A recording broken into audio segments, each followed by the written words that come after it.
right, so we are here with another episode of Garage Games TV, GGTV. Woo! You just peaked the whole thing. Way to go, Yeah, a-hole. I'm sorry. Hey, everyone at home. I'm glad that I just blew your speakers. Yeah, the audience is deaf. We're here with Emily Bridgers, awesome athlete. Hi, you guys. Yep, hey, and Eric Richards, you know, kind of mediocre athlete. And then just talk. Mark Huge, who I'm going to now officially start calling Globo Jim. Sounds good. That's your new names, Globo Jim. So we does were just anybody have any protein powder?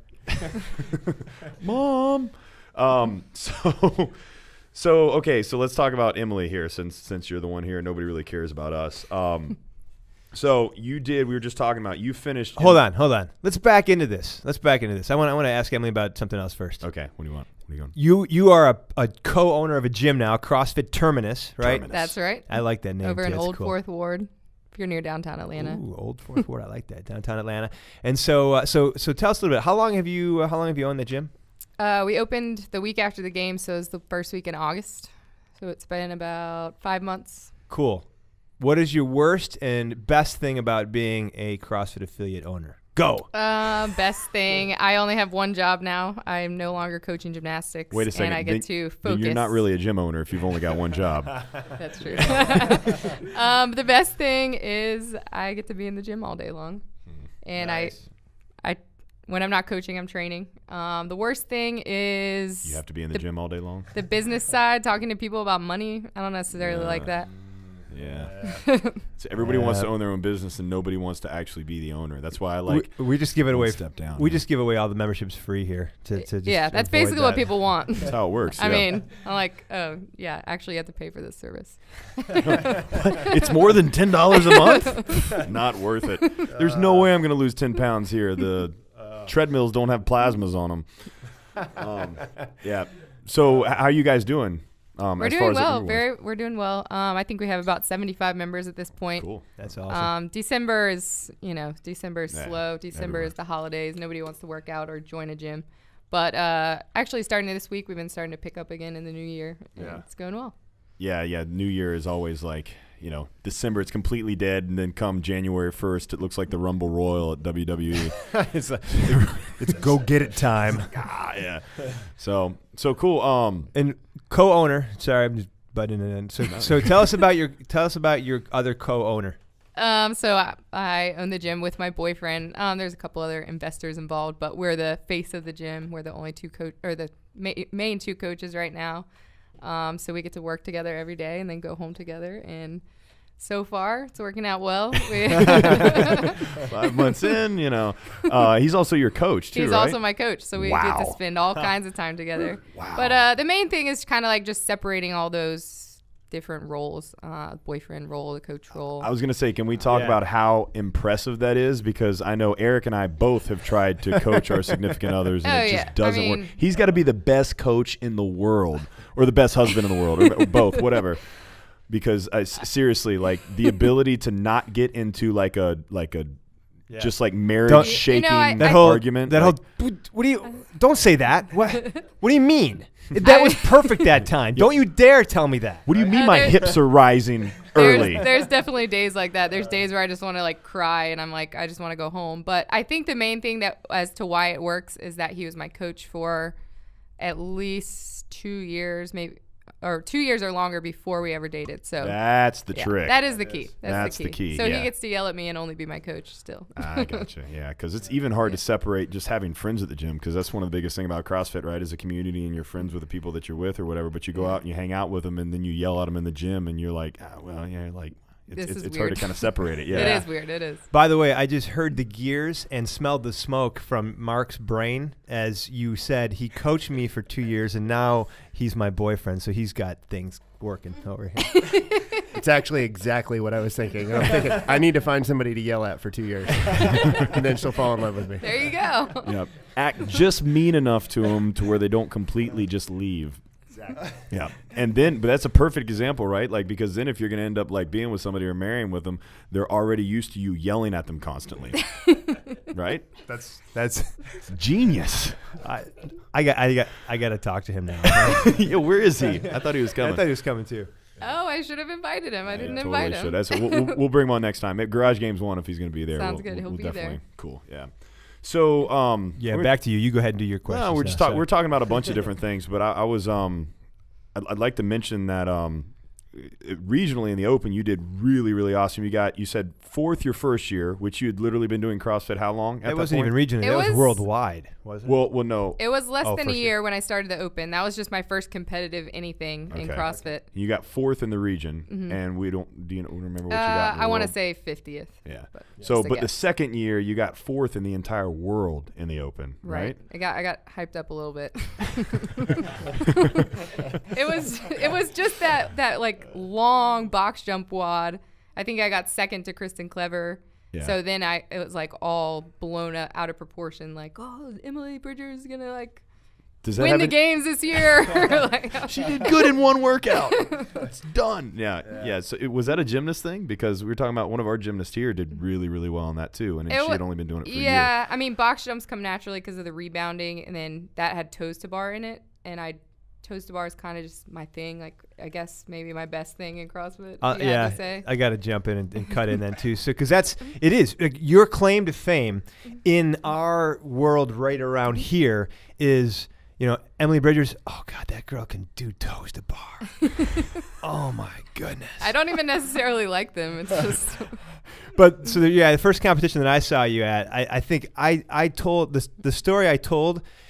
I totally just expanded it. I mean, it's like there's this one episode of Homer Simpson when he catches a fish out in a lake, and this guy at a fishing tackle shop is like, Homer Simpson stands 9 feet tall, arms like tree trunks, hair red as the fires of hell, And so I'm like telling the same thing. Emily Bridgers, she can do 45 toes to bar every 30 seconds. I mean, it's ridiculous. For an hour. And it never ends ever. So, but so you changed the way we all looked at that. Like, wow, there's a whole different way to do those. I can't ever do that, but someone can. I totally can. Her. I totally can. So I'm sorry. I just had to give you that props. Toasted bar, awesome. So keep going. So what else was there? So when you started from day one, you said Ben, is that his name? Mm-hmm. He's been kind of training you since day one with maybe a little lull here and there. Mm-hmm. Has his training for you changed, or has it been like consistent the whole time, like as you've evolved? No, it's definitely changed every year. The first year I was just going to normal classes. Yeah. I didn't even really know if I was good or not. I mean, I was good at my gym, but then I was like, do you think I should compete? Like, am I good? And he was like, well, I can tell you're definitely the top 5 in Georgia, but you can go to regionals this year. And then that was the first year of the Open. So then started doing well at that, and then regionals was my first competition ever. But then, it sort of evolved. He would give me, I would do the regular classes, and I would have a little assignment to do afterward, and then I kind of stopped doing regular classes at all and just training by myself. And then I was at another gym in 2013, coaching at CrossFit RX, and I just it was a kind of a weird transitional year, figuring out which gym I was going to train at and when and with who, if I wanted to have training partners, or it was like this whole new weird thing where I was like, I like training by myself, but I know I should train with other people. We were talking about that with Brandon Phillips too, talking about, you got like a couple years ago, it was all about the bro sessions and like saying like I train with so-and-so, and now like all the real people is like, it's just gotta be alone. Myself. Actually, now that I'm at Terminus, we have a group of competitive athletes. There's like 6 or 7 of us almost every day who can come in at 10 a.m. and train 10 to 12. And we're all basically on the same program with modifications here and there for different people. But it's actually been the best thing ever. It's kind of like I found my new happy place, and like people that cheer you on every day. And that's really fortunate, because, a lot of gyms have a lot of really great athletes, but they can't come in at the same time because they've got regular jobs. Yeah, somehow we all don't have real jobs, and we just work out from 9:30 to noon every day. Yeah. That is awesome. That's just not fair. So could you tell? This is completely funny. Could you tell that he liked you when he started paying more attention to you and giving you extra stuff? Do you think he was like? Was it like one of those things like, you're really good? This is a touchy subject. Is it? Oh, okay. We don't have to go there. We can X that. But yeah, we'll say that. Yeah. I like that. You're really good. Yeah. I mean, obviously you form bonds with your coach, whoever, like, you know, in any type of way. But I mean, yes, we got closer over the past 3 years. And yeah. Let's come back to another touchy, maybe slightly touchy subject. So you did the Open second year. You're fourth in the world. You went to regionals, and what happened to regionals? If I had to pinpoint just a couple things, I was pretty stubborn. You know, Ben would tell me, I really think you need to work on kipping handstand push-ups, and I was like, kipping handstand push-ups? My handstand push-ups are fine, you know. So I did Diane, like, you know, I thought maybe I could win this workout, and then I didn't realize everybody else is going to be kipping, and so when I'm failing on the last set, all the girls, anyways. Pretty much, yeah. Right, yeah. So I mean, I ended up getting fourth in Diane, but that's 3 points I could have made up for there. I mean, I've gone back through this a million times, but so you've never really, given it a truly, second thought. It wasn't even that. It was I still in 2012 did not use a hook grip, and so I got crushed on the hang clean workout. I got 15th in the hang clean workout, and I mean that was it right there. Come on, Emily. I did every other performance that weekend. I'm proud of. I like stayed in it. I pushed myself. The last WOD I tied with Telena for first, and it was basically like, what'd Shayna do? Like, where's Shayna? And then it was like I was like 2 points short or something like that. Oh, so man, yeah. Well, yeah, because no other good athlete has ever gone into a competition without having the ability to do everything, you know, perfectly well, like climb ropes. So yeah, I don't know. That hasn't screwed anybody. I don't know why you didn't have that hook grip. Exactly. Like every Olympic coach in the world is cringing right now at the fact that you. Yeah, it was ridiculous. I was like, I mean, literally, it was a stubborn thing. Like, it wasn't like I hadn't been told. It wasn't anyone else's fault but my own. It was just, I don't understand what this is. Like, every athlete I have athletes every day I tell to use a hook grip and they still won't. And I'm like, do I need to tell you this story as to the year that I didn't make the games? And like, this is actually really important. When you first do I have to relive that for you? There's that whole uncomfortable at first, right? I mean, I kind of remember how that felt at first. Like, oh, I feel like I'm going to rip my thumbs off. Yeah, there you go. But then, you know, blood blisters just after. Constantly. But so I think that for me that was a barrier for a while, and imagine for a lot of people that's a barrier. You just don't want to. Like, this just doesn't feel good. It feels awful. Why do I need that? Yeah, but CrossFit feels great. It doesn't hurt at all. So different kind of pain, though. You know, I think guys, I believe this. Guys are good at like big kind of physical pain and awful at little tiny like pinprick pain. Like, if I stump my toe, I am a tiny little baby for an hour. If my wife wants to pull a hair out, like, oh, look at that gray. Like, do you know how bad that hurts? Like, but you do 30-hour adventure races. Exactly. Yeah. So yeah, that's actually a good point. So kind of playing the role or the kind of the role of, wow, I talk to my athletes, they don't do this, they don't do that, or whatever. But you kind of went through that whole thing. So do you say that a lot to your athletes when you train them? Do you like, look, I was just as stupid as you at one point? Yeah, I mean, I'm just like, trust me, I know it feels weird. Just do it. Like, I don't come out of the womb doing muscle ups. Like, yeah, I mean, and I mean, it was still even the same thing this year. Like, my shoulders weren't necessarily ever strong enough to do butterfly pull-ups, or it just hurt. It hurt, and everybody would say you need butterfly pull-ups. But then, like, some people would be like, your regular pull-ups are just as fast. So then I kept doing regular pull-ups, and then it wasn't until this year in 2013 at regionals during Jackie where I was still hanging in there. Like, I think maybe I got 4th or 5th in that WOD. But I was next to Telena, who's like 20 reps ahead of me doing butterfly chest to bars, and I'm like, all right, there's something wrong with this. Like, I know I'm as fast as her. Yeah. So obviously now I do butterfly pull-ups.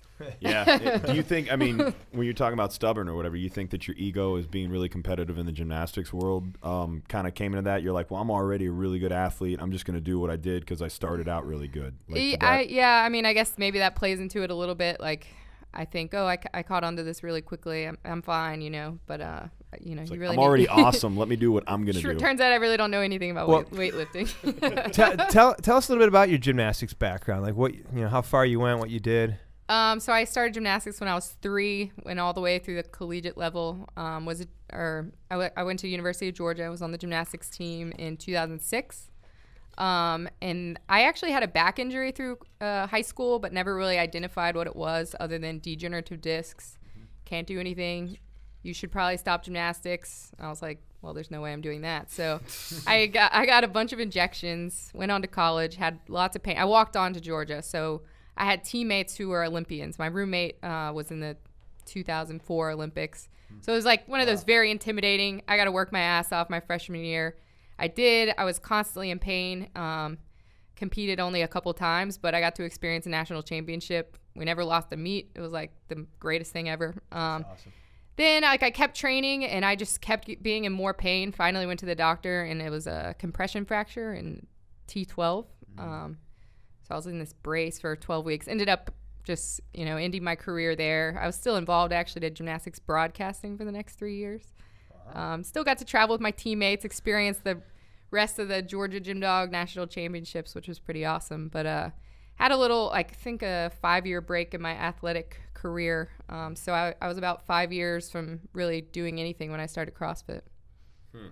Did you ever, throughout that whole time, did you ever go see a chiropractor at all and find all that out, or did you stay? Yeah. Well, yeah. I had they thought I was gonna have to get surgery for a little while. I went to a neurosurgeon, but they wanted to go the conservative I know route. a chiropractor. I hear. The chiropractor in me was kind of picturing all that. I'm like, ooh, I can see all that kind of going on in the medical world. It's like, let's inject you. Let's do this. Maybe we'll have to do surgery. Like, let's just keep numbing it so you don't feel it. Let's make it functional. Let's make it functional. Come on. Yeah. Turns out I can lift a lot of weight, and now my back's fine. Isn't that funny how that works? It really is funny how that works. Yeah. It's like 10 times, 1,000 times better than it was. I hear that all the time with people who aren't, they're not athletes, but they have an athlete within them, right? And they come in like, yeah, well, I have this thing, and the doctor says I have to just not do anything. I'm like, that's a great way to make sure that you end up totally useless. Completely, It gets worse. It gets worse over time. Your core gets weak, and you can't do anything. I use the analogy of do you think if you set a car up and don't do anything to it for 20 years in a garage, you think it's going to be in great condition? It's probably not going to turn on or run, and the tires are probably going to be jacked up. You need to run it every now and then. That's exactly right. So do you think, talking about, you said you had a lot of really high-level competitors in your gymnastics career that you were around. Do you think being around them really pushed you to be better than you would have if you weren't around them? Because we talk about that a lot, is that surrounding yourself with the top people or the people that you want to be like, right? Yeah, definitely. Through high school, I was obviously one of the better people in my gym, and then you go to college and it's this whole reality check. Okay, now I'm the weakest link, and I got to keep up with my teammates. And my coach was, she was incredible, but she would, she would make you feel like shit. If you're not going to hit your routine and you're not going to push these people to be in the lineup, then you might as well not even be here, because what's your role? And so every week I would have to at least attempt to get into the lineup. There's only 6 people competed on every event, and there's 13 people on your team. So it definitely pushes you to do your best. And absolutely. I think that's also what left me, the fact that I went to college, did gymnastics, but didn't really get my fill, is what kind of pushed me to still want to be competitive in CrossFit. Sounds like you're just kind of competitive anyways. Well, yeah. It's naturally competitive. Maybe a sign just of a little bit. But it's kind of funny. The people who are the best gymnasts on my team are the ones that are I hate CrossFit. This doesn't come easy. This is hard. Well, they've been doing one thing. Gymnastics probably wasn't hard, or probably wasn't easy when they first started either. Yeah, exactly. Well, I think anytime you go from one sport where you excel into another one, it's very humbling, and not a lot of people can take that very well. So. Absolutely, except for Bo Jackson. Exactly. Man. Yes. Have you ever played him in the Timco Bowl, the Nintendo game? Oh, yeah. You remember that back in the day? Absolutely. You were Bo Jackson. You could run over people. Just literally ran over. Even the Japanese people knew. Yeah. Exactly. So let's talk about the transition then from gymnastics to kind of regionals in the open and everything, and then kind of see what happened or whatever, because I know you've talked about it. You probably don't want to relive it. Sorry. That's all right. But you did so freaking awesome in the open, and then got to regionals, and you didn't choke, you did awesome, but it was almost like everybody was talking about, oh, you're a shoo-in to go to the games, and the people were talking about, is she going to win the games? Right. And then you had trouble at regionals. What do you think was the issue with that actually being the competition? I just think, obviously people compare your performance in the open to regionals all the time, but it's a completely different ball game. It's totally different movements. It's like saying you're good at a 5K run, but can you clean and jerk 200 pounds? That's totally different things. And I guess that's how the open and regionals are. Obviously, 4th place was something to be very proud of, but at the time it was a huge disappointment, because you'd rather be 10th place than 4th place, right? Oh yeah. Now I'm if I do well, I still want to do well in the open, but I'm don't even don't even interview me. Like, I don't want this hype this year, you know? I'm over it, you know? I just want to like go to regionals and like surprise people, you know? Well, you mentioned that first year you did regionals. Regionals was your first competition, which by the way is ridiculous, right? Yeah, it was a little intimidating. I had like my Nike shoes on. I had no lifting belt. I had no lifting shoes. Like weren't hook gripping. I remember like this girl when I was warming up my snatches was like, "Why are you being so loose?" And I was like, "Oh my god, I don't know." Like, what's wrong with me? You mean you didn't have 20 yards of kinesio tape on and like the Reebok lifters and all that kind of stuff? You didn't have that? No, I had no clue. So do you think that literally just the lack of actually competing maybe had something to do with that? Like you did really well in the Open, and it is two different things, but I mean, you do have to. I mean, the Open is become a fairly decent range of, you know, being strong and having endurance and all that kind of stuff too. Do you think just the environment of kind of being there with everybody, I mean, did it get in your head because you haven't done it before? Did it translate from gymnastics or? You know, I was still able to be like mentally strong and like push through. I mean, I don't think that was what happened at regionals. I think it was the things I mentioned before, and just like, you know, maybe the 3-day competition, the high volume. That's a good point, though. That one, I think, you know, I think about a lot in the Masters world because that's where I am, right? Where, like, man, you get to, if you get, you know, do a workout and then rest a week and do a workout and rest a week, you can definitely get a lot different result from someone in my age range, and especially go 10 more years up. Well, that's why they don't have regionals for the the Masters. Yeah, exactly. Hey, what? But then, yeah, all of a sudden you take them out to the games and they got to do all this work back to back to back to back to back to back. And it's like, man, you can definitely see a huge difference in who's going to perform based on that alone. I know I am a guy who ends up just so stiff and tight. If I do a day with 3 workouts, the next day I'm pretty much useless for anything. I mean, useless for anything. Basically, I mean, this year, this past year, 2013, I would say that I was pretty proud of every performance except for the deadlift box jump one. And it wasn't that I thought I was prepared for the volume, but it was the hundreds workout where it was 100 chest to bars and 100 pistols and 100 snatches, going that same day straight into the 21-15-9 deadlifts, and I just had nothing. Like, it wasn't like I can deadlift 205 21 times, but I really couldn't. It felt like a max lift. What was the time? How much time in between those workouts? I mean, it was maybe like 4 hours. I don't know. So just enough to get tight. I'd say just enough to get really, really sore and tight. That's what I think. But that was kind of like my eye opener this year was, I didn't realize how much, I guess, I use my lats when I deadlift. So that's one thing I've been like I've been trying to do like high volume pull-up workouts.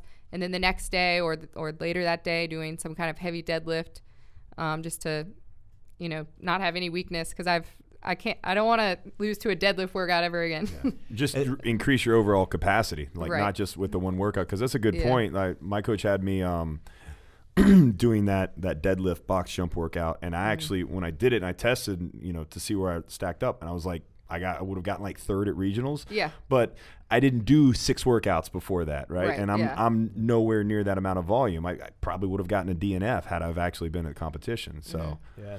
I love that comment though, and just we had a conversation with Brandon. We're talking about Brandon Phillips, when we're talking about basically programming and that whole process. And I love the complexity of what you just said, and it kind of sheds light for some people on how serious the level of training has to be when you're at your level, because now you identify this thing. I use my lats more than I realized in my deadlift. So if I go from a heavy, you know, chest to bar pull-up workout and into deadlifts, it might feel a little bit different than what I think it's going to feel like. And it happened to a few people that weekend. I know for sure, like, you know, it was people that they were like, why are they not finishing this workout? And it looked ridiculous when you're watching it. But I mean, it was like you were doing like a max deadlift. Yeah. And that's 45 times. But it's awesome to see that, like, okay, now I realize that I understand. I caught this one little tiny tidbit and I'm going to train that out of me. Right. And it sheds light for people out there who are just like, yeah, I'm going to the CrossFit Games. I'm like, well, yeah. There's a lot to do along the way to get there. I mean, there's a lot. Actually, I want to say I just realized that I was just talking myself up on the radio, saying that I would have gotten 3rd at regionals. I look like a complete idiot in class. Let me clarify. I would. Let me clarify. I would have probably gotten a DNF had I been at regionals. Yeah. So, anyways, the score alone in the gym when no one's watching. That's what you were trying to tell us about. Yeah. I the one that no is. one saw, it doesn't count. Yeah. I didn't film it. I think I counted my reps right. I think if I had to say one more thing that I learned at regionals this past year is like it's easy to when you're ahead in a workout and like oh, this is my workout, this is made for me. It's like it's easy to stay in the zone, it's easy to stay focused and keep moving, but then it's like the workouts that you're going to struggle with, it's easy to get defeated, and it's easy to just take 10 more seconds off your time when really those 10 seconds could be 10 places. And I think that's more of what I have to focus on is like when there's a workout that I'm not good at, even if you're not going to be in the top 5 or even top 5 in that workout, allow yourself to be 10th and not 20th, and that could be the difference between going to the games or not. I think a lot of people try. I think that's a really good point of good athletes and that really think about that because the difference that you need to make when you really need most athletes at this point, they're probably not going at 100% all the time at every single workout. Yeah. You figured out pacing, you know what you need to do, what you're capable of, touch and go if it's cleans or something like that, and you're going to try and stay at that 85, 90% or whatever. But it's typically the ones that you know you're going to suck at that the ones that you're going to have to go all out just so you don't lose it because of that workout. Right, exactly. So yeah, I'm just gonna segue into asking you a question on this. So I'm looking at the open scores from last year here, and I see you took 6th overall in the world last year in the open.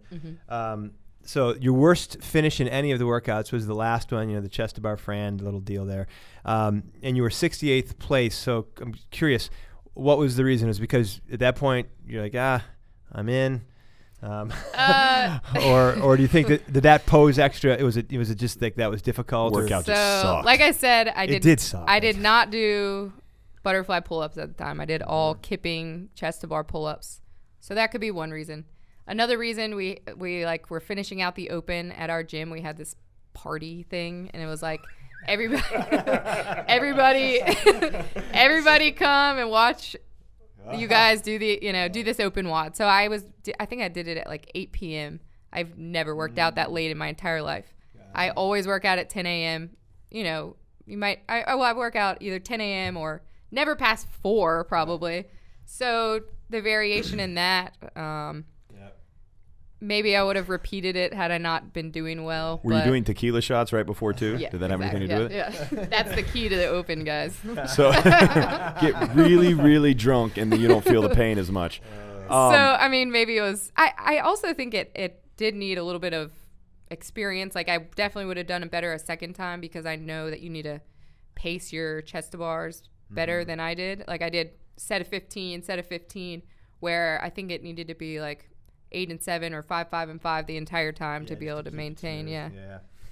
Cool. I mean, just to kind of go further with that. So I kind of was like, you didn't do well on that one, right? Well, if you look at it, there's not many people who got to that next set. Maybe 3 people that got really beyond the 12-minute one. Exactly. So I mean, you're right in there. So that workout laid me out worse than any workout I've ever done in my entire life. I hate that workout so much. I was literally. I think you were there when I got done with it. 35, 40 minutes after the workout, I was still on the floor. I was like, what's Justin laying on the floor here for? I've been here for like 20 minutes. He's just laying here. What is this? I know. Doesn't he have work to do? I know I'm gonna have to repeat that in the next couple of weeks. I'm like already dreading it. I know. Yeah. Well, cool. You guys, let's take a break, and we'll come back, and we'll talk about our segue, which is stuff that you've changed recently this year or whatever, doing more local events. Local competition such, yeah. Cool. We'll be right back.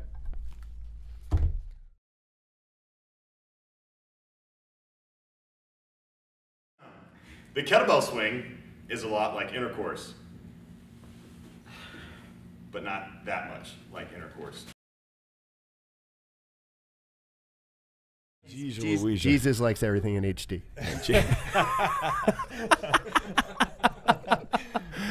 It's got to be high quality on Sunday, baby.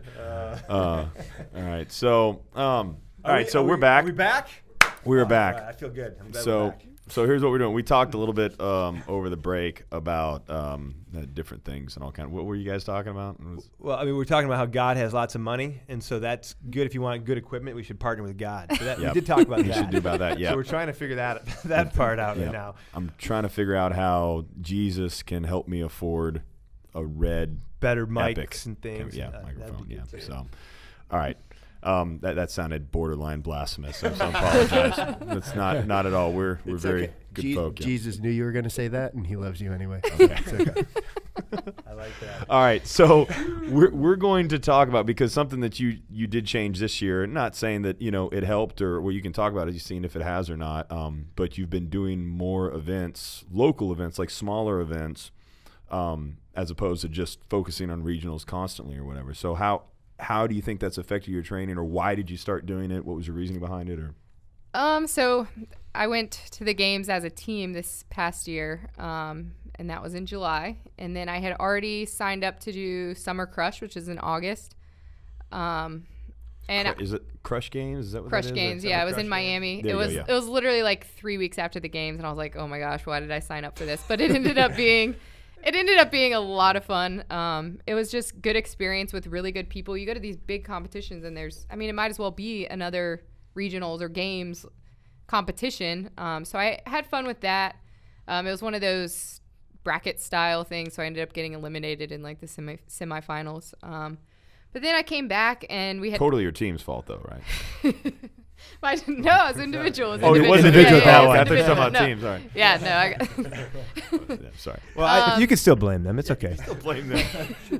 But I came back. We had just opened Terminus, and I wanted to expose some of the people who have always been interested in competitions, didn't know if they could compete or not to do a competition. So we signed up for X's and Y's, brought a huge group of people out here, and had a blast. And so I just decided I might as well sign up for a bunch, or as many as I can before the Open, and to give me some experience. So I'm going down to Wadapalooza this weekend, and then in a few weeks it'll be Garage Games 1. And we got 4 teams to sign up for that, so I'm excited. I'm going to do individual one day and then team the next day for some. Yeah, that's going to suck. Oh, yeah, I'm sure it will. Yeah, Garage Media is going to be down at Wadapalooza, too. It should be exciting. Hey, with the Barbell Shrug guys. Real quick, too, I saw you wearing a pair of capri pants today, right? You got some capris on? Yeah, sure do. Yeah, so because you're doing both individual and team for Garage Games 1, Wildlife has these cool capri pants. And you're gonna Shameless plug. Oh, I heard that I get WOD pants. You're going to get a free pair of capri pants for doing the 2 days. So just kind of Elise hates capris, my wife. Really? Lovely Elise. Well, it's because that capris on her are actually normal size pants, and she always. I do have to find a certain kind. Yeah. So that's. So back to Wadapalooza. So I just saw Guido Trinidad's his video that came out, and I saw the announcement on swimming. He talked about the bay being a nice bay and swimming. So you're gonna get some time out there. How do you feel about that whole thing? Are you good at the whole swimming thing? Well, it makes me a little nervous. I've never done an open water swim. I wasn't one of those who've done a triathlon or anything like that. I've done a lot of swim training in my life. I was a swimmer when I was younger, so I'm comfortable in the water. I haven't been honestly doing a whole lot of swimming lately. I've gone to the pool a few times, but I think it'll be okay. I don't know. I hear that it's fairly close to shore, like it's more parallel to the shore. The girl I'm going down, there's another girl, Sonia, coming down from my gym, and she's fairly nervous about it. So I'm going to be like worried about her the whole time. Like, where are the lifeguards? All right, so do we know what temperature it's going to to be down there? Yeah, that's what I was going to ask. I'm looking up West Palm Beach right now too. I don't think it's going to be as warm as I want it to be. 68 and 40. 68. The water 40, is going to be 40. Yeah. Ooh. So. Does Wildlife have scuba gear? Yeah. Who wants to give me a wetsuit? We need wetsuits. Wildlife wetsuits. We need those. That's the next thing. So. But that should definitely be an interesting WOD. You get out of the water and do a 2,000 meter row and then a 2,000 meter run. So I'm just hoping to make it through that. They could make that a lot worse if they just had air dynes with the wind blowing back at you right after you got out of the water. Great. That'd be terrible. Pneumonia at Wadapalooza. So that's so do you think that, I mean, doing those local events, I mean, you said you just kind of started doing it mainly. Did you do it to kind of push your other athletes, or maybe kind of like the lower level athletes to get them, like, to give them that taste of competition? Yeah, mostly. And I mean, anytime I can compete, I feel like it's a good thing. Just look at it kind of like preseason. I mean, one thing that I don't like about the CrossFit season is that it's so short. It's just like the Open. You're just working out at your own gym. And then it's like, okay, you have one competition that's regionals, and you either make it to the games or not. See, and I agree, and I think that's a big deal too, right? Because I see more, and what I wish everybody else would see is that is more like the postseason, right? Like that's the Open and regionals, like that's the playoffs, right? And then it's the Super Bowl. Whereas these local events, that should be more the regular season. Yeah, so I guess that's kind of how I'm going to look at it this year. Yeah. Like I'll do this 3-day competition coming up, another 2-day one, then the Open. And I mean, we'll see if there anything else comes up in between, but well, like when we were talking during the break about how you said when you went to regionals and just your nutrition and everything, and it being your first competition, and not really having that experience of doing those high intensity back to back WODs where you don't know what you're going to eat and you don't know. And so, I mean, do these local competitions kind of give you an opportunity to test that out and make changes in your nutrition between WODs, or if you kind of have that, do you have that dialed in at this point? Not quite so much on the line. Yeah. I mean, at first you definitely have no idea what you're doing. Your nerves play into a big factor in that you don't want to eat. I mean, you really have to, like right when you get done with a WOD, I've noticed like you really have to make an effort. Don't do anything else before I get something to eat. I usually try to drink Progenics right after, and then I'll try to eat like fruit and meat of some kind. I usually stay away from salad or nuts of any kind or dried fruit, just because that's what my coach tells me to do. You mentioned Progenics. Progenics.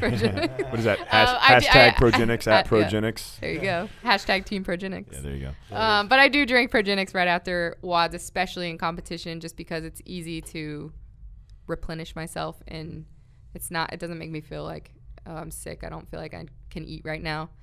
Is it hard to like cram down like 6 ounces of steak and a sweet potato between WODs? WODs? It's terrible. I see some people eating like the grossest things in the middle of competition, but yeah. So in general, what are you eating in general these days too? What's your typical diet looking like now? So I have been experimenting with, I've never been completely paleo. I've always still eaten yogurt and the Greek yogurt in the mornings, and like I never give up dairy completely. But I do try to be somewhat paleo, like except for on the occasional weekend, eat whatever you want, Mexican food or you know. But you're probably eating a lot higher carbohydrates than probably the typical CrossFitter that's going into it for health and fitness. Right. So like I with a competitive CrossFit athlete, you have to be aware of your carb intake after, especially a heavy lifting session. You'll go around feeling like super foggy if you don't get the right amount of carb and protein after a workout. So I've been trying to kind of add in some more, like even white potatoes and white rice. I thought you were going to say cookies and orange juice. Yeah, cookies and Kool-Aid. I do love cookies myself. No, we do joke with the competitors at my gym about eating like red vines and Skittles all the time, but we try not to do that too much. Yeah. But like after a workout, I've been testing out chicken and rice, and it actually has made me feel a lot better, more energized going into it, especially if I have another workout that day or just really to coach for the afternoon. When I went on the kind of like 11 months of just weightlifting or whatever, I like almost lived on post-workout, just red beans and rice and Kaneka sausage. Oh, yeah? Oh, man.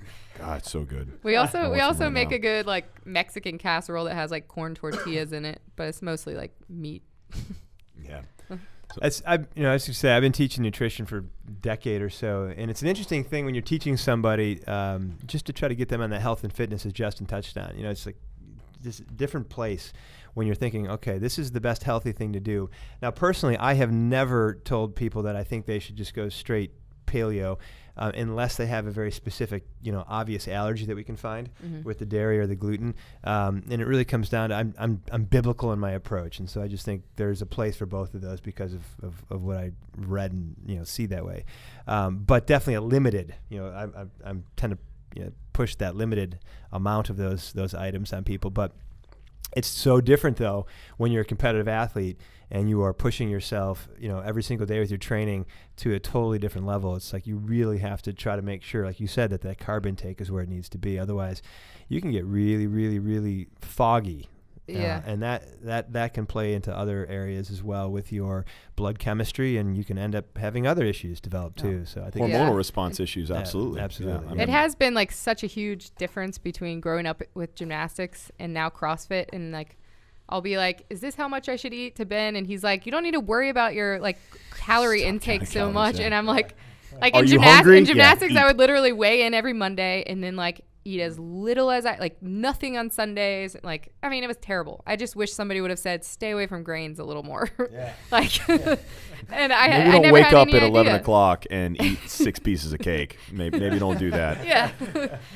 But I just look at eating like totally different. Like I am like, I don't know, with work training so much, I get to this point where I'm like absolutely starving and it's like, I need food right now. It's like, I don't know. It makes you feel like, oh, cool, my metabolism really is working.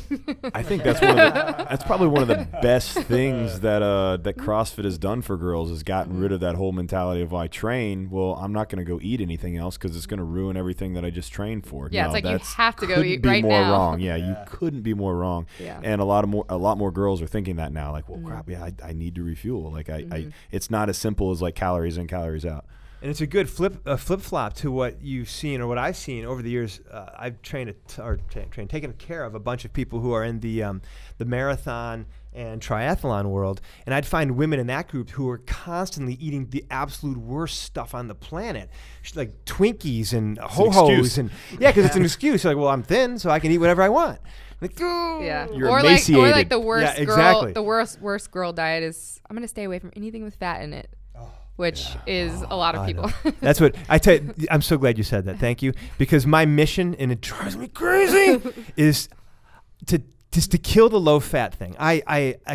People walk in my office. I'm like, okay, first question: do you eat fat? You have to eat fat. Like, wait, my neck hurts. Like, what? I don't understand what you're talking. But yeah, it's so bad, and there's such a cultural problem there. I hate that. You walk through a grocery store, which I rarely do, but if you do, that low-fat marketing is everywhere, and people are still buying into that. In our little microcosm, it seems like, well, everyone knows you have to eat high fat.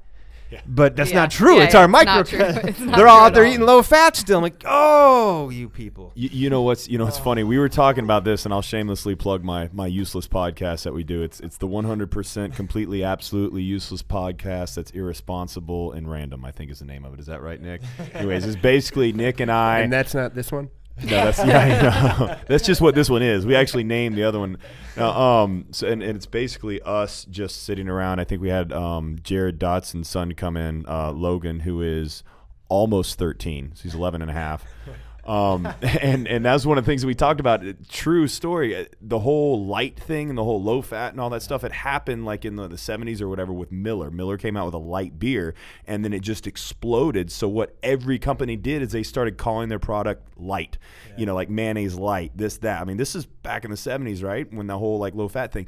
The thing is, though, is that those companies didn't change anything about their products, most of them, anything about their products except for the color food dye that they put in it. So it still had the same amount of fat, the same amount of sugar, the same amount of all that. It just it was a little bit lighter of a yellow, or it was like a little bit lighter of like a red or something like that. And they literally called it lighter. So that amazes me. Marketing is obviously the biggest part of food sales. Yeah. So if they were willing to do that, everything's legit now, though, right? Yeah, totally legit. When they say that something's good for you, it's definitely good for you. So it definitely improves, but it improves in certain areas and gets worse in others, right? Like we see this trans fat, awful molecule that will destroy your arteries and leads to cancer as well. I mean, it's bad. And so now we've got California, the banning of trans fat. So it's going to be going away completely from California, which is awesome. But then as that fades away, all that really means, though, is that there's something else now that's starting to slide in. And, you've already seen that with the GMO taking a whole new level. And I'm not going to use this as a soapbox for GMO because I could, and we'd talk for hours. But thank you. It's yeah. Well, that'd be the entirely not quite almost useless, but no, totally boring podcast. But, we have to always be constantly evolving what we look for and what we check for in the marketing world, because there's always something that's going to be out there in front of us. It's like, don't do that. So let's get back to your competition, though. Tying it back in, do we think – I think that the local competitions and people doing more of these competitions are probably driving that proper nutrition back into people. So that's why I think, pushing, like you're saying, you're pushing your athletes at your gym to compete, even though they probably don't have any want, or they'll never go to regionals or anything that kind of level or wall. But, we have a couple of our clients, one client of yours from the chiropractic business that came in, and now he actually opened up a gym with you, Les White, that, we caught him saying after his first competition, what is he lost like 70 or 80 pounds or something like that. Yeah, I think it's 50-ish. But yeah, and he actually literally said, every person should compete. And I think, I mean, not every person needs to be a competitor, but I agree every person, especially if you're in CrossFit, you need to get that experience and you need to understand what that is. And I think that doing those community builders, you know, those little small local groups is going to feed that, because people realize like, oh, wow, I can't just eat broccoli and chicken all the time and compete and do 3 workouts a day. It's not going to happen. Yeah. And I think the thing that's cool for us as gym owners, and you know, Emily, I'm sure you're seeing this already, is that when you get someone who goes out and competes, now they actually have just learned what their level of potential is in their workouts, like, or at least they've gotten closer to it. Right? Yeah, I think you always learn something about yourself, whether it's you learn a new weakness or you learn, oh, I'm actually pretty good at this compared to other people, or hey, maybe I can compete RX next time, or you know, you're always going to learn something. I've learned something at every competition I've done. So that's kind of the cool thing to see. So go sign up for local competitions, specifically the garage games, but also others. Yes.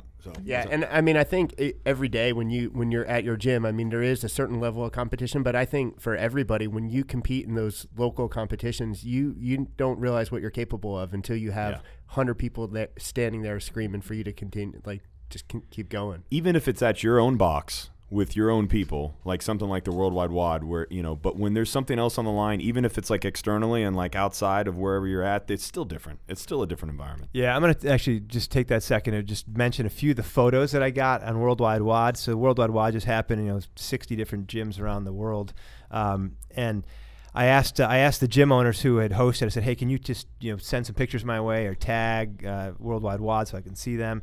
And then you see these little blurbs of just stories of people who are beginners who are doing things in this day that they didn't think they were even going to do this day. And like, oh, I'm not going to do that. I'll come and I'll do this and I'll this, and then I'll just I'll see what happens, and you know, whatever. And they completely change their entire perspective on what they're capable of. And it is because they're being, like Mark said, they're being cheered on. And they dig into something that they didn't think they had, and it's awesome. So I really love that. I love the ones that allow for beginners or intermediates to get a real good opportunity to kind of test themselves, and really what they're testing more than anything is their mind. Yeah, absolutely.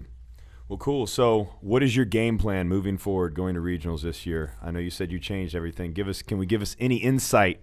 Maybe people can figure it out and then do exactly what you're doing so they can beat you later. Okay. Game plan. I mean, my game plan all year has just been focus on strength. And this has been the first time that I feel like maybe I am stronger than I am faster. And now, as it's now January leading into the Open, now I can worry about my aerobic base. And I guess I've always been scared, like, oh, I'm getting slow, like I can't do all this lifting. But there's been so many days this fall where I've just done, squats and Pendlay rows, or like, it's just something to develop my lats. And it's been a really great change. My squat has finally gone up. All my lifts have gone up. And then I'll go back and test like a regionals workout or an open workout, and like randomly it's better, Yep. So it's amazing that if you break down what you actually suck at through testing and not just guessing, like, well, I think I need to get stronger. No, okay, so your CP battery is low comparatively, right? And you test that, and you're like, oh, wow, I did better at Helen because of that. Why? Yeah, and Ben is constantly telling me about CP battery, and he's kind of the mastermind behind all that, and he's like constantly doing research and, looking at this program versus this program, and, this type of assessment, and I just trust him on that. And, I mean, we've constantly just made improvements along the way. You learn something every time, and I think a lot of the big dogs talk about like, oh, you don't need this and this, and you hear it all the time from the big guys or whatever. It's like, oh, we just blow off of whatever we're going to do day to day. Like, what do you want to do today? Yeah. The problem with that is these guys already have a strength conditioning background, and them blowing it off, they already have it in their head of what needs to happen, and they're already great athletes, right? So people who don't have that, they can't just go do any asshole workouts every day and expect to go to regionals. Like, it's not the same thing. You do need to kind of figure out where you're at and certain aspects, and then work on those things that you need to work at. Yeah. The main thing I'm going to work on is just try to stay focused on what I've been doing in our process.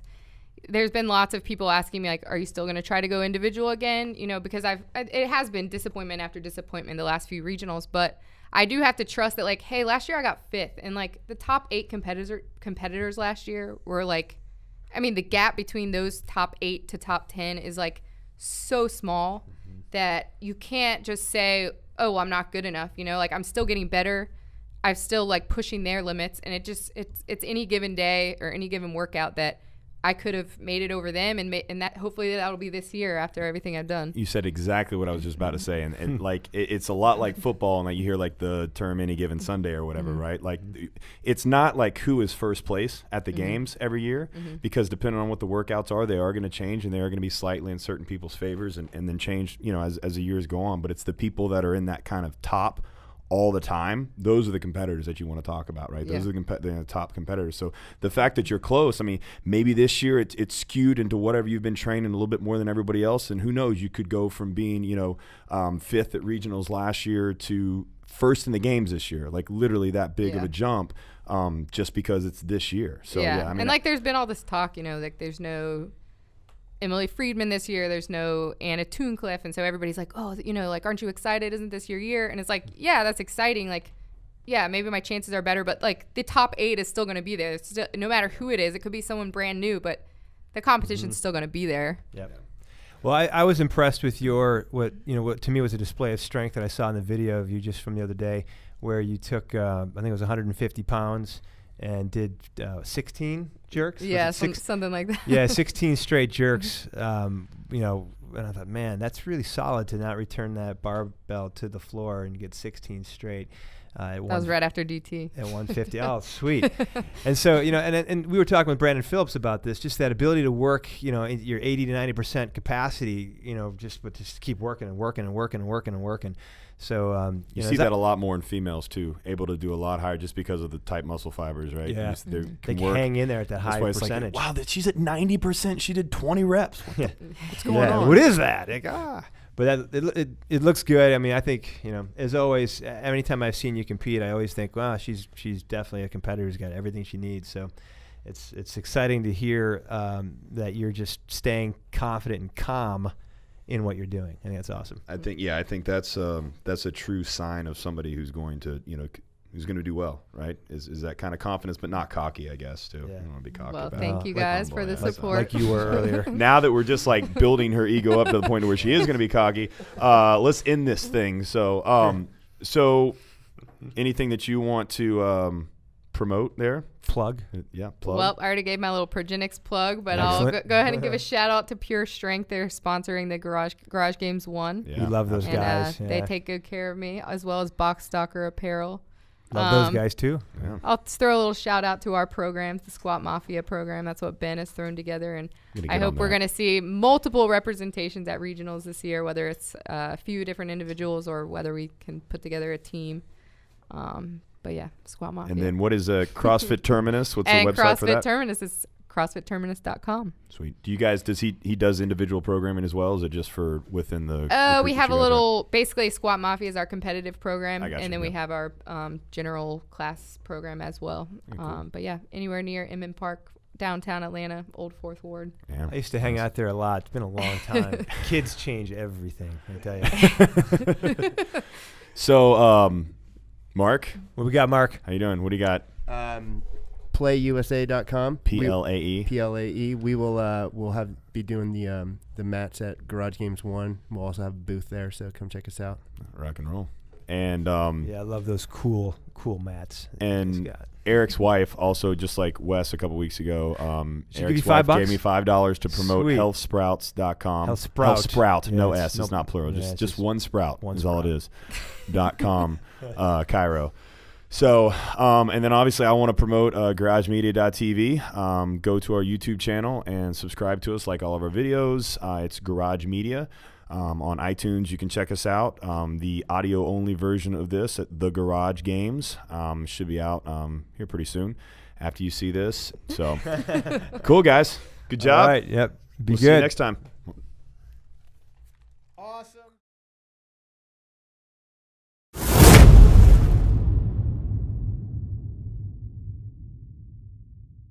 We're going to pick up the ball or the bell. I can't even say it. All right, let's go. Let's start over again.